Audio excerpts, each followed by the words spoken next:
إله إلا الله محمد رسول الله كلمة حقا عليها نهي وعليها نموت وعليها نبعث من قبورنا إن شاء الله من الآمنين. الحمد لله الذي هدانا لهذا وما كنا لنهتدي لولا أن هدانا الله. الحمد لله الذي من لا تراه العيون ولا تخالطه الظنون ولا يصفه الواصفون ولا تغيره الحوادث ولا يخشى الدوائر، يعلم مثاقيل الجبال ومكايل البحار وعدد قطر الأمطار وعدد ما أظلم عليه الليل وأشرق عليه النهار، ولا تواري منه السماء سماء ولا أرض أرضا ولا بحر ما في قعره ولا جبل ما في وعره. يا عباد الله أوصي نفسي وإياكم بتقوى الله عز وجل، كما قال الله تعالى في القرآن الكريم بعد أعوذ بالله من الشيطان الرجيم بسم الله الرحمن الرحيم. يا أيها الناس اتقوا ربكم الذي خلقكم من نفس واحدة وخلق منها زوجها وبث منهما رجالا كثيرا ونساء واتقوا الله الذي تساءلون به والأرحام إن الله كان عليكم رقيبا. وقال أيضا ومن آياته أن خلق لكم من أنفسكم أزواجا لتسكنوا إليها وجعل بينكم مودة ورحمة وفي ذلك لآيات لأولي الألباب وفي ذلك لآيات لقوم يتفكرون. ثم أصلي على أشرف الأنبياء والمرسلين حبيبنا مولانا مصطفى محمد بن عبد الله صلوات ربي وسلامه وبركاته عليه، الذي تركنا على محجة البيضاء ليلها كنهارها لا يزغ عنها إلا هالك.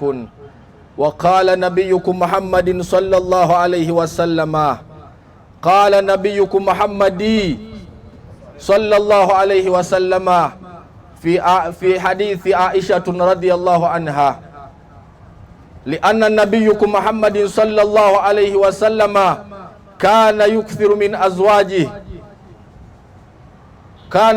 من أزواجه خديجة بنت خويلد رضي الله عنها، ولذلك قال عائشة رضي الله عنها لماذا قال نبيكم محمد صلى الله عليه وسلم وقال نبيكم محمد صلى الله عليه وسلم لأن خديجة بنت خويلد كان يؤمن برسول الله صلى الله عليه وسلم الحديث.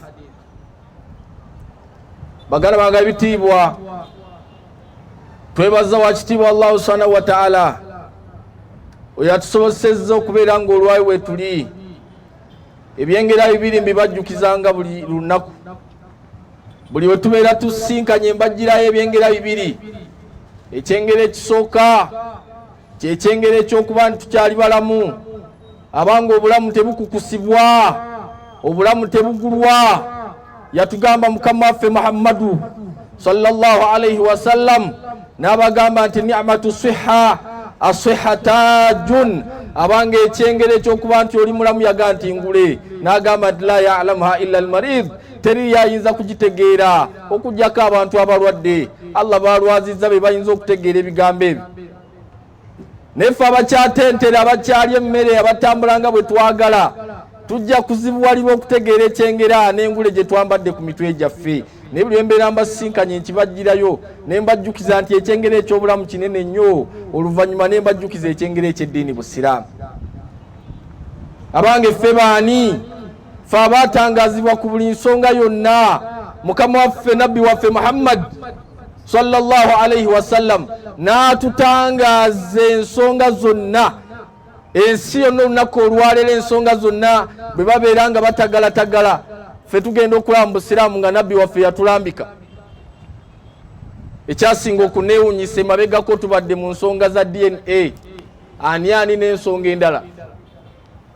nga buli mugezi yenna ajja n'ayogera ebyekisiru n'abimalayo n'abiteeka ku mmeeza ku nsonga butya bw'alowooza DNA bw'erina okubeera.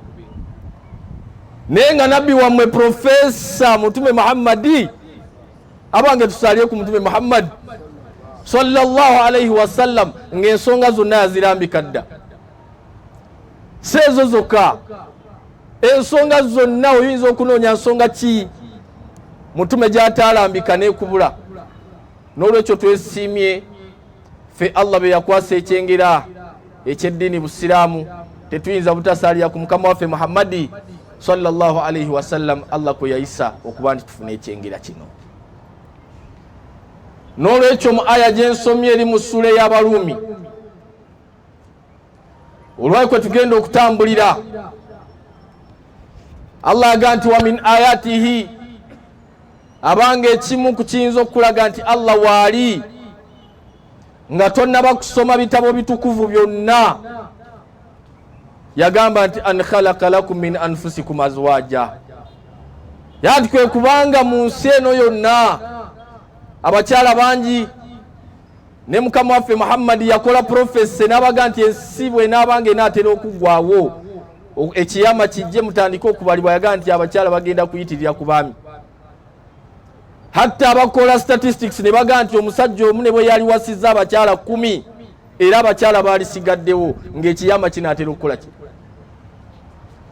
Naye yaga nti mu bantu bonna ekiyinza okulaga nti Allah waali kwe kuba nti yakukolera omukyala, n'aga nti oyo ye mukyalawo Adamu. Naffe basahaba abahakki nnya, nakyo kyewuunyisa ne bw'obanga oli wakunoonya bakyala bana mu hakki zonna z'olina, be bakubuuza ensonga lwaki walonda oyo, bayinza okukuba kibooko ne ku lubuto ne bakubako nga ansa toleese entuufu. Kubanga bwe waligambye nti nawasa omukyala ono lwabweru, abakyala abeeru gye bali, okuggyako nga togenda mu mikolo na mujjuma. Abaana olunaku olwokutaano bambala obuntu, n'ayambala n'atukula n'anyirira. Be bakubuuza ensonga eyakwagaza mukyala wo, bayinza okukuba kibooko ne ku lubuto ne bakuba. Tusomye n'abawala bangi be mwawandiikiranga obupapula n'omugamba ebigambo n'asula ng'atunula, eyasula ng'atunula, naawe kennyini eyasuzanga abantu nga batunula, wallahi si gwe wawasa. Era olwaleero tubasanga ku mutimbagano n'oyogeramu onoga nti wallahi kale Mungu yeewunyisa nti yawudu wawasa nti nawasa, kale nali mmanyi nga bwotyo bwe wali olowooza. Ne Allah akukoledde omuntu oyo n'abanga mu bakyala bonna akulondeddemu oyo abatambuddeko abalinye ku nnyonyi, genda Australia, genda luddawa, abakyala gye bali bangi. Hata oyingira buyingizi mu taxi, omwana w'omuntu n'ayingira n'oga nti wallahi ate kati batwambalira obuntu, n'ayingira n'olayirawo ennimi zonna n'ozimalayo. Naye Allah mu nsi yonna togenda bawasa bonna. Ne bwe twalivudde ku bana abawasa, kale tudde ku bana abakyaza. Bano betuga nti muwase, n'aga nti omwaka guwedde, guguno tuli mu Desemba aweddeku. N'asuubiza abawalimu, bamubuuza oli mufumba asamba busubi bwaseka.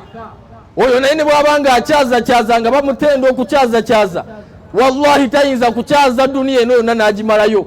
Ebyo Allah atugambye nti ako kabonero akakulaga nti wendi. Ensi yonna tojja giwasa, ensi yonna tojja gendako, ensi yonna tojja gyagala. Allah ayinamu abantu be yakulonderanga be balimu erinnya lyo. Ate munkwate bulungi, saagala muve mu kutuba mu abakyaza mugende seeka yagaye nti buno obuwala bwonna buliko amanya gaffe, nedda ssebo. Nti buli gwokalabudde aliko amanya go, nedda ssebo si bwe biri. Allah atulaga nti ako kabonero akakulaga nti gyali. Buli lw'otunuulira n'okyuka n'otunulako munno gwe baba woowa naye, tegeera nti Allah gyali. Bw'amaze okwogera ekigambo ekyo, n'ayogera ekigambo kwenjagala tutambulire olunaku olwaleero, n'aga nti wajaala bainakum, Allah bw'amaze otutondera bakyala baffe abo abanyirivu, n'aga nti wajaala bainakum mawaddatan wa rahma. Allah n'aga nti bw'amaze obatondera abantu abo teyabaleka ttayo, n'agenda aleeta mawaddatan wa rahma, n'agenda aleeta abawalimu abasinga aya eyo bagivunula ne baga nti n'aleeta omukwano wa rahma n'okusaasira. Naye omukwano mu Luwarabu kye tuyita hubbu. Mawadda kintu kirala nnyo, omuzungu yakituuma affection. ebikolwa buli ebikolwa ebikolebwa omuntu okulaga nti nkwagala kye bayita mawadda. N'Abafirika awo tetuliiwo abasajja Abafirika awo tetuliiwo. Nyina we nadde ensomesa nenga nti oyinza okuvuga emmotoka n'ova wano mu kibuga n'ogenda ewaffe e Bukoto n'otasanga musajja akutte mukyala we ku mukono nga bagenda ku Juma. Omusajja nanga nti seeka okumpi. Oyinza okuvuga n'ova mu kibuga n'otuuka Empigi nga tolabye eyo mukyala akutte, omwami akutte mukyala we ku mukono nga bagenda mu Juma. Ekisinga okwennyamiza waliwo ne seeka eyaŋŋamba ekigambo kino. Nanga nti seeka buli lwolaba abantu ababiri tugeze mukyala na mwami nga batudde ku boda boda nga bagenda baseka ng'enseko ziri waggulu oba nga bali mu kamotoka batambula baseka, yaga nti emikisa 95 ku 100 oyo abeera malaaya we. Abo tebabeera bafumbo, tebabeera baagalana. Lwaki abasinga abaagalana seeka ekifaananyi kye yali agezaako okusiga nti abasinga bakyala bammwe be tubawadde temubalaze mukwano, mutambula mutuggubadde. Mwenna mutambula mu motoka nga school fees yalinga school fees, omusajja teyasasudde school fees, ekyo nga bwe mutu bimufaanana. Ne Allah agamba nti wajaala bainakum, wakati wammwe yateekawo mawadda, yateekawo ebikolwa eby'omukwano wa rahma, n'ateekawo n'okusaasirigana. Tetuyinza kwogera ku bantu bonna abaalaga bannaabwe omukwano ne tutasooka Mukama waffe Mutume Muhammadi. Abange Mukama wammwe Muhammadi sallallahu alayhi wa sallama sajja alina omukwano buli nsonga yonna. Bona yagala okuleeta abasaddaase, toyinza kwogera abasajja basaddaase n'otalisooka Mutume Muhammadi. Bw'oyagala okuleeta abasajja ab'empisa toyinza kuleeta musajja mulala ku mwanjo, bano ba Ibn Qayyim baani sooka obaleke n'otasooka Mutume Muhammadi sallallahu alayhi wa sallama. Mama waffe Aisha radhiyallahu anha atunyumiza n'atugamba nti Mukama waffe Muhammadi oyo bwe nalyanga ku nnyama n'akyusa ekifi kwendidde n'akwata ekifi kyennyini mama wammwe kwalidde Aisha radhiyallahu anha wennyini kwalidde, kwatadde amannyo n'ateeka mu kamwa ke n'abanga wennyini walidde, n'agamba nti ejiraasi Mukama wammwe Muhammadi sallallahu alayhi wa sallama kwe twanyweranga amazzi wennyini we yanoonyanga we tutadde emimwa gyaffe, wallahi n'anywerako amazzi. Nemo olwaleero mulyawo temumanyi mukwano, mulyawo muli Bafirika, abasajja abayizi abazungu bakusinga ebyo. Kyovula nabagambye nti bye mutaakole byonna mu bufumbo abakyala abo nga babyagala basajja bannammwe bajja bibakolerako. Mwe abakyala muwabe ssente, mugejje embuto, mugejje emimbali, muleme obbawo omukwano, muleme okudda ku gulawundi obuntu obutonotono ng'obwo abakyala bajja bibakolerako. Kyovula emisala gigwa ne bagamba nti omusajja gw'osasula essente eshamba boyi yabadde mu kikolwa ne mukazi olwaki. Kubanga abaana abo ababoda boda Allah abasaasire balina ebigambo birungi nnyo. Mukyala yaŋŋa nti owa boda ayinza okusimba ekigambo bulijjo ky'oyagala okuwulira n'abanga yakyogedde. Naye ng'okinoonya mu Haji emyaka 10 gye mufumbiriganiddwa, Haji nga takyogera. Naye omusajja wa boda n'ayimirira ku mukyala n'amugamba nti Hajjati ng'effiga wakula. Nenga wallahi gwasula ne Hajjati tokimugambangako. Wajaala bainakum mawaddatan wa rahma, abakyala mugende mbalaga omukwano. Mama waffe Aisha radhiyallahu anha atunyumiza nti Mukama wammwe Muhammadi, abange musaliyo ku Mukama wammwe Muhammad sallallahu alayhi wa sallam, atulaga omukwano gwe yali ayina n'atuuka n'okutunyumiza ku mukyala ayitibwa Khadijatu binti Khuwailid eyatuuka okuba nti ava mu bulamu bw'ensi eno. Naye ku lw'omukwano omutume gwe yalina, omukwano ogwa ddala, emirembe gyamugwangako Mukama wammwe Muhammadi ng'omukyala ne bwamukolera ki tayinza kuba nti yeerabira mukyala we Khadijatu binti Khuwailid, omukyala gwe bava naye mu bwavu, omukyala gwe baali enfuufu. Lumu Aisha radhiyallahu anha amugamba nti naye lwaki onakuwalanga nnyo? Hadithi endala mu buseera by'obudde nga bugenda amubuuza nti lwaki oyogera nnyo ku mukyala eyatuuka okufa nga n'amannyo ge gaavaamu, yani yatuuka okufa nga wamalimu. Kana yukthiru min dhikriha, yayitirizanga nnyo okumwogerako. Nga mutume ne bw'aba alidde emmere afuluma n'omusanga kabalaza ali ku Khadija binti Khuwailid nti innaha kanat kale mukyala wange innaha kanat kale yakolanga kino wakanat nakola kiri wakanat nakola kiri paka hadithi yasemba yema eyamale gobe mu kibya mama waffe Aisha radhiyallahu anha agamba nti rumu faghirtu dhata yaumi waliwo olunaku lwe nanyiiga ak'obuntu ne kanzijamu ne ngamba mukama wamwe Muhammadi sallallahu alaihi wasallama ne mugani ne lwaki oyitiriza nnyo okwogera ku mukyalo oyo olinga agamba nti Allah talina mukyala yonna gwe yatonda ku nsi wakati abdalaka Allahu khairan minha nga Allah yakutondera omukyala ne yakuwa omukyala asinga oyo nga mama waffe Aisha alaba nti ye engatto ze ziyinza okugegenya engatto za mama waffe Khadija binti Khuwailid nga alaba mukyala muto bulungi bumuluma amuga nti lwaki oyitiriza nnyo wakati abdalaka Allahu khairan minha nga Allah yakukyusizaamu ekirungi ekisinga oli ndi wano ndi muto buli kimu kyonna buli kiyungo ky'omubiri kyonna kikyali mu position mukama wamwe Muhammadi yamuyiwako amazzi n'amuga nti terera namugamba nti ma abdalani Allahu khairan minha Allah tankyusizanga mu kirungi bukyanga Khadija afa tampangayo kirungi kisinga mukyala wange oli naye tova wano n'okigamba mukyalawo omanyi mugenda kati omulembe gwa bujulizi n'oga nti seeka yaleese hadithi bujulizi okugamba omukyala nti gundi akusinga okukamula akatundu oyinza obutasaala subuhi yenkya naamugamba nti Allah tankyusizanga mu kirungi kisinga mukyalo oyo namuwa ensonga nnya abakyala bwe balibeera bankutte bulungi insha Allah omulundi omulala ndizisomesa ensonga ezo lwaki Khadija yazitowa n'abanga mu bakyala ne bwe yalifunye omukyala afaanagana ki ku nsi Allah yali yamuwa oyo era mu hadithi endala yagamba nti kad ruziktu hubbaha Allah mu riziki ze yali yampa riziki nga ya mukyalo oyo nga njagala era nga nange mwagala ye mukama wamwe Muhammadi sallallahu alayhi wasallam naye abakyala basajja temulaze bakyala mukwano kubanga omukwano liringa kubo lya tuwe ebintu tubibagamba ebintu biringa byampankuwe abakyala abo kyemunaabawa kye bagenda obaddiza naye mulemeddwa okulaga bakyala bamwe omukwano omukyala abeeraawo nga talabangako nti omwagala kale naye n'abeerawo mukazi wattu nga tabitegeera ekyennaku mu butabitegeera bye mwe ne mudduka ku aya yammwe eri nti ati Allah yatugamba masina wa thulatha eyo aya ey'okuwasa mugimanyi nnyo mwagikwata nnyo kubanga omukyala tafuna mukwano naye n'abuza omuliro oluba okubuza omuliro naye n'oga nti omukyala wange tanjagala masina anti ffe tulina aya yakuwasa abasajja temuli benkanya mulina kyemwerabira nti ne mu aya eyo mwennyini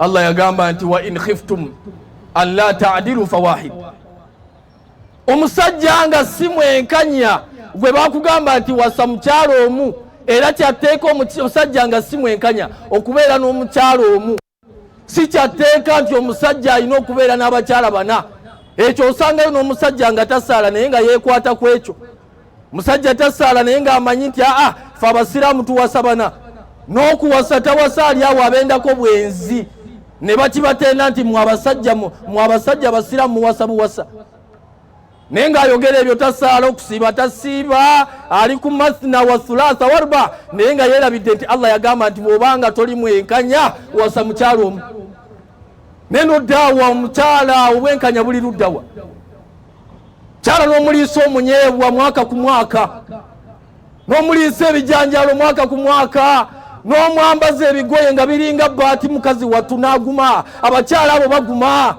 n'omusuubiza insha Allah tulituuka mu nsi ensuubize ne baguma tebabakozeeko fujjo n'aguma n'abeeraawo insha Allah bawange owulidde banne bonna beyeesiiganga nabo meekaapu be babeeyukanga nabo n'abavaako n'awuliriza ebigambo bya budu oluusi kasente kaabwe kwe mugaggawalidde abakyala abo n'osanga omukyala nga sente zitambuza amaka gaabwe nga mukyala yazifukiridde naye byonna omukyala n'abikola n'aguma n'ava kwambala obulungi n'ava mu kutambula ne banne n'ava mu kugendako ewaabwe n'aguma twezimbe wallahi oluba okulaba ku sente n'omwanjulira mukyala mulala obwenkanya buli luddawa omusajja afaanaganako bw'atyo gwe sigala ku wahid sigala ku omu bw'oba toli mwenkanya ekyo kyatteeka obeere n'omukyalo omu ate ne bana abakyala nabo tubagamba abakyala nabo tugenda ne tubawasa nga banyirira balabika bulungi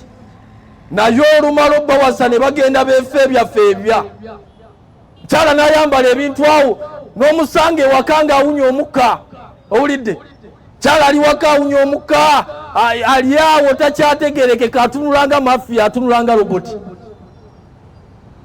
omanyi gwe bayita Abdullahi ibn Abbas ayina ebigambo bye yayogeranga n'agamba nti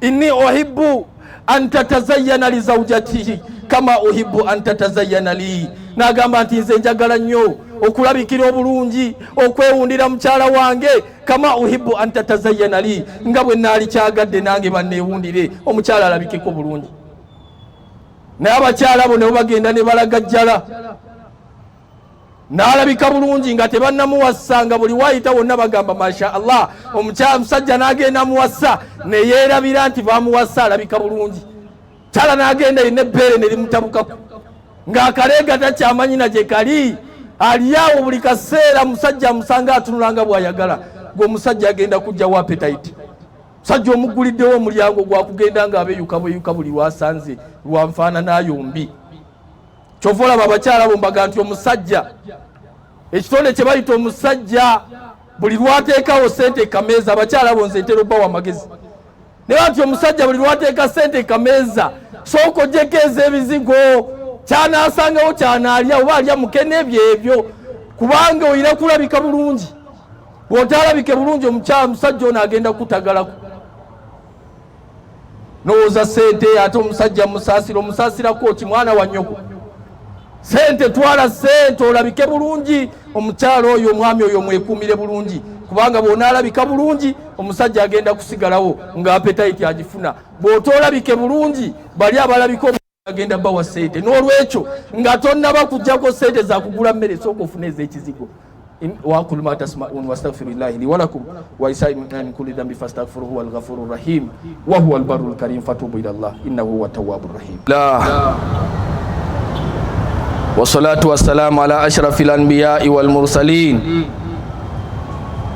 ثم أصلي على أشرف الأنبياء والمرسلين حبيبنا مولانا مصطفى محمد بن عبد الله صلوات ربي وسلامه وبركاته عليه baganda banga ebitiibwa musomo gwaffe olunaku olwaleero wetambulidde Allah atugambye nti wajaala bainakum mawaddatan wa rahma Allah yateeka omukwano wakati wammwe abasajja n'abakyala byonna mubikole naye wallahi mweraga omukwano ensi kaseera buseera nga tetuliiwo naye abantu mukoddowala wallahi ne mukoddowalira n'omukwano n'osanga n'omukyala yennyini ng'alinga atakimanyi nti bamuwasa kuteeka ssanyu waka kubanga mu aya eyo mwennyini Allah mwatugambira nti litaskunu ilaiha abasajja bano lwaki bakwata ssente zaabwe mu bakyala bonna ensi yonna be yasoma nabo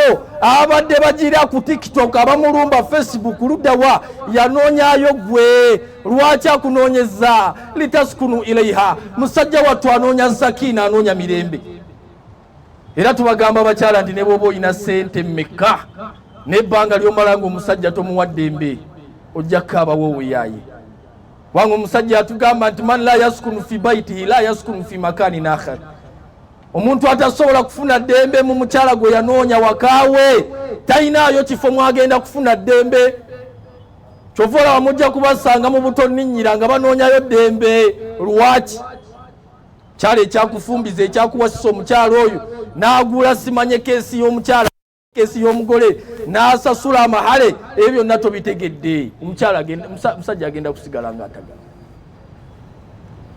n'olwekyo wajaala bainakum mawaddatan wa rahma Allah wakati wammwe kyakitaddewo nga kyakweyagala kyansi eno abasajja byakweyagala by'abakyala n'abakyala byakweyagala by'abasajja n'olwekyo bantu mmwe ekyo tugende tukirivisinga abafirika tuve mu mikwano gw'ekifirika sajja n'omusanga aliawo okutugubala butugubazi. Waliwo hadithi gye nabasomere mabega ku abantu 7 Allah banyigira batugamba nti mulimu ja'dhariyin musajja nga yekambuwaza owulidde kyovola bamuzeeyi mukulu bano bankulu tenywa tubagamba ne tubagamba nti mmwe bwe bwowuliranga ebyekitoto bisobola wallahi obwana obuto buno bumasavu bulekera ababusobola bwowuliranga biiki tosobola omwana n'omufuza myaka 7 ku 25 0 mileage yamutadde ku myaka 75 nasulanga atunula mwana watu anoonya kyazaaka kugamba nti hagikyuke n'otunule mu kibula ng'ofulutanga generator tubagamba bankulu tenywa nti bw'oba tosobola bya kito wallahi 0 mileage zirekere ffe baseeka Ssekimwanyi naye abalala bankulu tenywa abaana abato mubaleke 0 mileage mudde mu bali abakomboozi emyaka egy'abakomboozi egyo gye muba muddamu egyammwe egyo gye mugenda okwebakanga mwenna mufuluuta abatamanya ice cream kugenda kawutu naye bano abaana bano bw'anasulanga atunula ennaku 3 ajja kunoonya kyazaako ekitakusanyusa. Nammwe abasajja mbaddako mbagamba ti Allah bw'aba yakukwasaayo omwana muwala njagala olowooza ekaseera nga bakufulumya ennyumba kubanga Allah mukuwadde kaseera buseera enkyagenda mukujjako naye biki byogenda okuleka ku duniya kuno. Tubaga nti abakyala bamwe mbagambe basaale bakyala mubagambe bambale bulungi ebbanga Allah lyabawadde obusobozi nga mmwe bakulembeze baabwe olwaleero Allah akujjawo ng'obadde otintimya omukyala wo tomuzukusa kusaala subuhi n'ovaawo kyala n'agenda afumbirwa seeka Ssekimwanyi n'atandika eswala nga gwe bakunyumyako kulya mayirungi nakuba mpi kyala ng'ebyo byayinza okujjukirako nti musajja we yabeereranga wano nti ng'ennyumba tevaamu sigala sajja teyanza okusanga kusaala baleese musanjiwo obulamu ne butuuka ng'ogenze ogenda musinkana ku yaumul qiyama ng'ogenda mu jahannamu. Kyala mubayise bulungi Allah abakuwadde ekiseera buseera ddakiika 2 nga mukugjeeko. Nemaliza ebigambo byange ebya khutuba y'olunaku olwaleero nga mbanyumiza omusajja ayitibwa Abu Salama radiyallahu anhu. Balina omukwano mungi wakati we n'omukyala ayitibwa Ummu Salama. Okumanya nga balina omukwano nga muyitirivu nnyo Allah yatuusa okuleeta omuswiba najjulula omwami gwe bayita Abu Salama taata Salama. Omukyala n'akaaba amaziga nga talaba kyazzaako amaziga agaddala aga nti ngenda kujjawo omusajja asinga bba wange.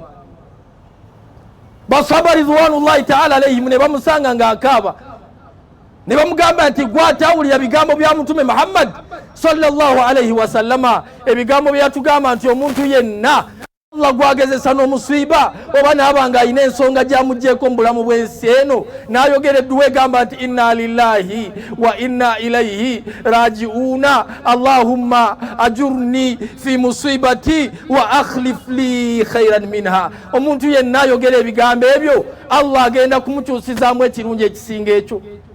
Naye ng'omukyala afurizinza agamba nti ayyul muslimina afdal min Abu Salama. Banjogera ebigambo ebyo Mutume yabyogera naye ayyul muslimina khairu min Abu Salama. Ne bwe naaba mbyogedde musiraamu kyayinza okusinga bba wange Abu Salama. Kumwe mwenna basajja mmwe mukyala kyayinza okukikwogerako naga nti musiraamu ki ayinza okusinga bba wange Musa. Mwenna mulyawo bakyala bammwe bayinza okubanga bali ku bulaadi agamba nti oba ya Rabbi Mungu akiteeka ddi mu jeneza oba olyawo naafuna nange entambula endala. Naye omukyala Badaini yayogera ebigambo nakkiriza mu bigambo basahaba bye bamugambye n'asoma edduwa egamba nti inna lillahi wa inna ilayhi raji'un allahumma ajurni fi musibati wa akhlif li khairan minha. Bwe yamala okusoma edduwa eyo Allah n'amukyusizaamu omubedde mukama wamwe Muhammadi sallallahu alayhi wasallama khairul bashar, omusajja akyasinze abasajja bonna. mukirize malirize n'omwami gwe bayita Ali radiyallahu anhu naye yalina omukwano wakati we ne mukyala we. Omukyala yayitibwanga Fatima muwala w'omubede Muhammadi. Abange musaliye ku mutume Muhammadi. Sogera ku Muhammadi omutunzi w'ebinyeebwa nedda ssebo si ono akuguza ebinyeebwa kuno. Njogera mukama waffe Muhammadi sallallahu alayhi wasallam. Era mukama waffe nga anaafa balaba Fatima radiyallahu anha ng'agenze eri taata we mu nnaku ey'ekitalo nga anaava mu bulamu bw'ensi eno. N'ayogera ne kitaawe bagenda okulaba ng'anyinyibadde n'akaaba. Bwe yamaliriza mutume n'addamu n'amukuba akaama n'addamu n'aseka. Naye oluvannyuma Fatima abanyumiza agamba nti mukama waffe yaŋŋamba ekyannakuwaza omulundi ogusooka nti ali wakuva mu bulamu bw'ensi eno. Ekyo ne kinnakuwaza nnyo. N'agamba nti akaama ak'okubiri ke yaŋŋambye n'enseka, yaŋŋambye nti mu bantu bange bonna mu kibiina kyange ye gwaddako okufa gwagenda okuddamu okusinkana mawuti edda ku ggwe. Ekyo kye kyasesa Fatima omumbejja w'ejjana radiyallahu anha n'aseka n'asimayiringa n'aga nti ngenda kusinka karibu.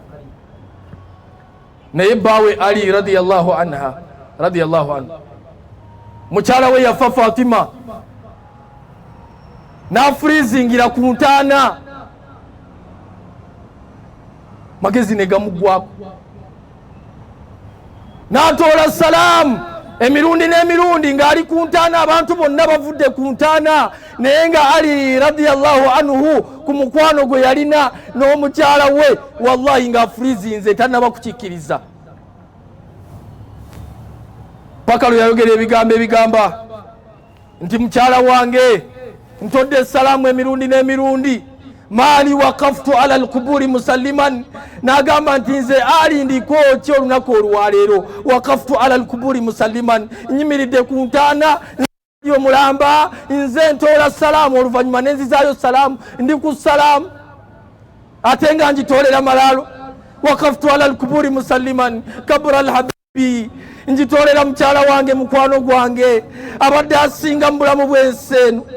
Falam yarudda jawaabi, ekyennaku ekiriwo nti mukyala wange tasobola kuzza salaamu. Naye eddamu ebigambo ebigamba ng'alingana nti mukyala we amuzzeemu ebigambo nga Ali ayogera ebigambo bino. Agamba nti wa kaifa li bijawaabikum, nyinza nti okuba nti nkuddamu salaamu wa ana rahinu janadirin wa turabi, nga ndi kusaasira kw'amayinja nanfuufugu gye mutwala abantu. Mwenna gye mutwala abantu mwana ndani mumanyiyo biyinja bifunfugu kwe mussa emitwe gy'abantu. Agamba nti wakaifa li bijawaabikum, bawange nyinza nti okuddamu ebigambo, nyinza nti okuddamu salaamu wa ana rahim wa turabi, nga olunaku olwaleero abadde asula ku mufaliso ndi kusaasira kwa bifunfugu n'amayinja. Amugamba nti akala turabu mahasini, wallahi mbadde mulungi mu maaso go, naye akala turabu mahasini, bwange enfuufu ettaka emaze obbulya. Era kwe nnyimirira ku bigambo ebyo abakyala tubagamba batiba banyirira, tekiri mu kubuusabuusa. Omukyala ayitako nawe n'okkiriza, ne woba muwaalimu ewuzo eyinza okuggwako. Be basinza okuleeta accident ku makubo, obeera mu mmotoka omukyala nakuyitako noga nti ndabye bulungi, n'omugobereza amaaso weekanga oli mu tureera ng'oli magombe inna lillahi, nga baga nti inna lillahi. Naye agamba nti obulungi bwange obwonna bwe mbadde nabwo ng'abavubuka banjayanira, ensi ekaaba nga likes nzifuna buli lwenteekayo vidiyo zange. Akala turabu mahasini, ettaka terimanye ebyo lyamala dde okulya obulungi bwange, obulungi tebukyannuma. N'agamba nti watakataat minni wa minkum ahbabi, n'agamba nti omukwano wakati wange nammwe gwakutukawo, tusigazza salaamu. N'agamba nti bandabire ensi bwetyo bwefaanana, be basajja abaalinanga omukwano. Naye mmwe ffe olunaku olwayi ng'ofiirwa omukyalo oyinza okukola buno obupate bwe mwaleeta pate shawa, simanya baby shower ni, ne bakusanga ng'oli mu baby shower oli mu kudigida nti kiki, nti maama Fatima afudde. Ala fasallu ala habibikum Mustafa imtithalan bi amri rabbikum haythu qala inna Allaha malaikatahu yusalluna ala nabi. Ala fasallu ala habibikum Mustafa imtithalan bi amri rabbikum haythu qala inna Allaha malaikatahu yusalluna ala nabi. abange twogera ku mutume Muhammad sallallahu alayhi wa sallam.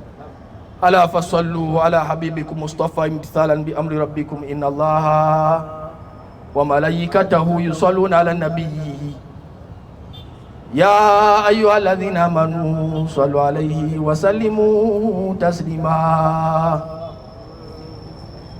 Wa qala nabiyukum Muhammadin sallallahu alayhi wa sallam sallu alayya, yatugamba mutume nti munsalire fa inna taslimakum tablughuni haythu kuntum, kubanga anabeera ansalidde salaamu yegenda kunsanga e Madina gyali. Allahumma salli ala Muhammadi wa ala ali Muhammadi kama sallaita ala Ibrahima wa ala ali Ibrahima innaka hamidun majid.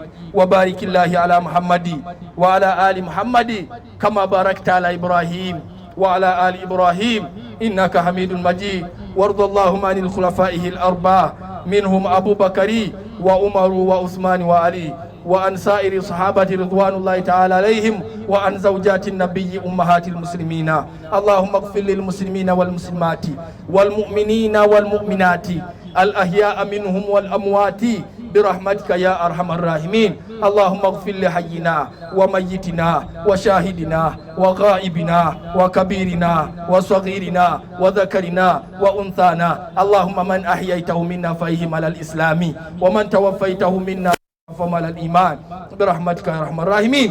ربنا اغفر لنا ولوالدينا وارحمهما كما ربونا صغار. ربنا آتنا في الدنيا حسنة وفي الآخرة حسنة وقنا عذاب النار.